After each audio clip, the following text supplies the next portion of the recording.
This is Vader Reviews. We are honored that you would join us.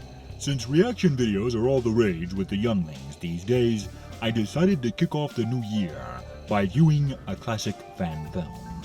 Star Wars Duality was written and directed by Mark Thomas and Dave McCumber. Released on February 10, 2001. And just to put that into perspective, that was 20 years ago. Meaning our director, who plays Commander Faust in our upcoming fan film Fallen Jedi, was only 14 when this was released. Truly ahead of its time for a fan film, utilizing the same blue screen, digital environments, and compositing techniques pioneered by George Lucas and his team of special effects wizards at ILM. Star Wars Duality was produced on a budget of roughly $10,000.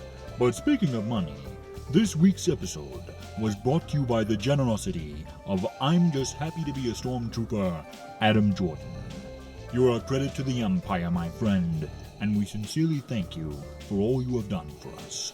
If you have enjoyed our content, join the Empire today, and please donate to our PayPal so we can continue to bring you weekly videos. Your support is greatly needed and appreciated. Now with that out of the way, let's start this bad boy in 3, 2, 1. Duality. I'm surprised they didn't do a text crawl to sort of explain what's going on. That's a lot of stars.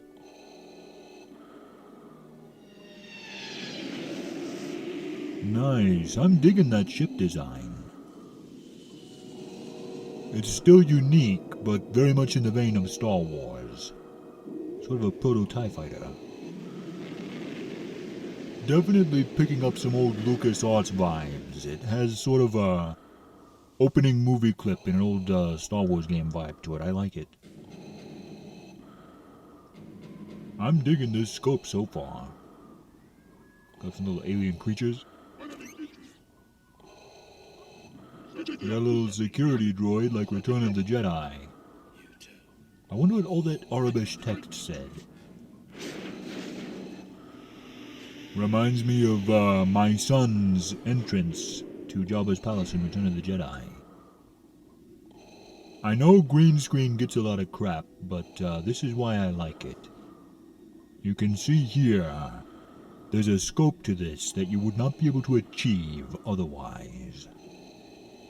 I love how they're taking their time to build a mood with the music and the atmosphere. This is really well done. Again, this seems like where you'd fight a final boss in an old LucasArts Star Wars game. Which isn't a bad thing. I dig it. Rise, my young apprentice. Joe Cool over here wearing his shades inside. Is that Palpatine? Your training in the Sith arts is now complete. The time for your trial is at hand. Yes, my master. What do you feel? Fear. Good. Is this gonna be a Darth Maul origin? Lord Rive, this is my apprentice, Darth Blight. More like Darth Paintball, am I right? You know I'm right.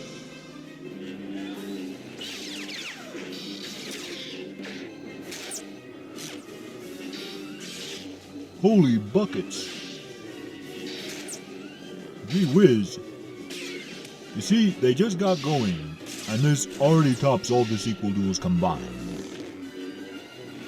Plus, they've clearly learned that spinning is a good trick.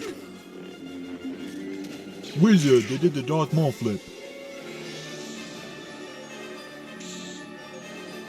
Good against remotes is one thing. Good against a living, that's something else. It's a very inventive way to up the ante during a duel, though. I like that. Keeps things interesting.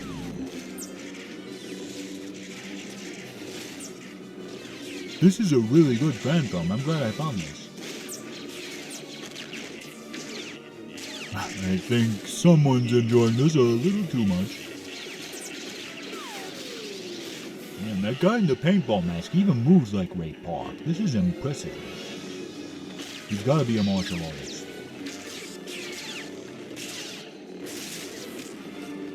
Oh, they're gonna do the double saber thing. This came out in 2021, so they did this before episode 2. You done make a Lord proud, boys. This choreography is truly impressive.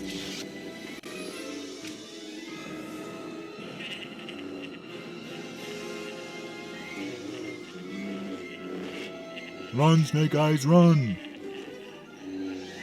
Bravely run away. See, I always say, spinning's a good trick.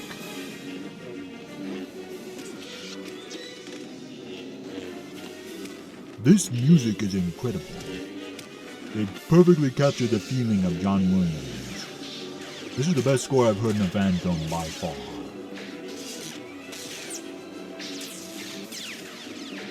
Getting down to the wire here, folks. Who's it gonna be, Darth Ray-Band or Snake Eyes?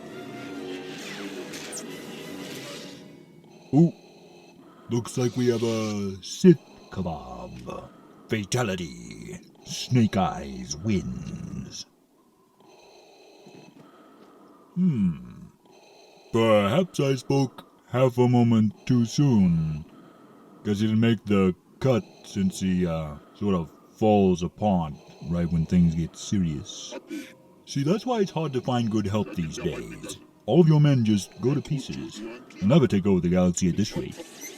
Even the droids laughing at you. I don't care what universe you're from, that's gotta hurt. Calm down, Sparky. I know losing students is frustrating, but gee whiz. You trying to jumpstart them or what?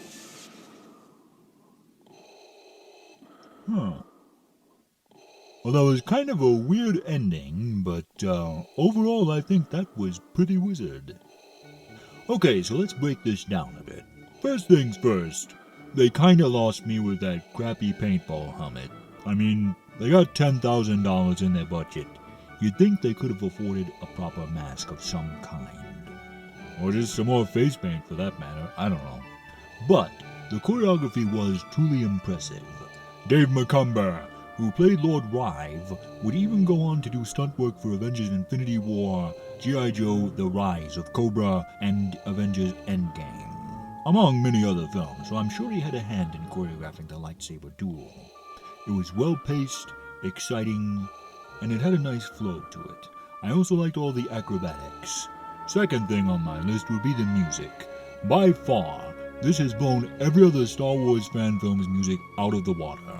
Alan Darian is truly impressive as a composer because he perfectly captured John Williams' tone of the Star Wars films with his music, and that ain't easy to do, let me tell ya. He also did this without using any of his iconic themes. Next, I would say the digital environments were another highlight of this film for me personally.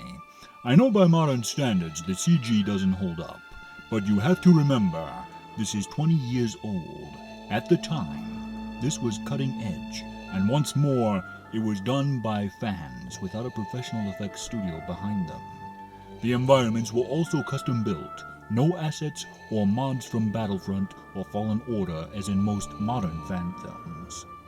The amount of time and passion that clearly went into this project is commendable to say the least. Also at the time, there were no shortcuts or plugins for lightsaber effects. You had to make them frame by frame, by hand. Trust me, because I did that. So I have a huge amount of respect for this fan film creative team. My only complaints are the paintball mask I mentioned before, and the sort of Three Stooges ending with the Sith Lord guy frying his 2 dead students. It seems like the whole film builds to this point, and then they just sort of run out of ideas and are like, I don't know, should we zap them? Let's just zap them and fade out to black. But I can honestly say, I enjoyed this fan film far more than Disney's sequel trilogy, on the lightsaber choreography alone. And I honestly wish they would have made more Star Wars fan films.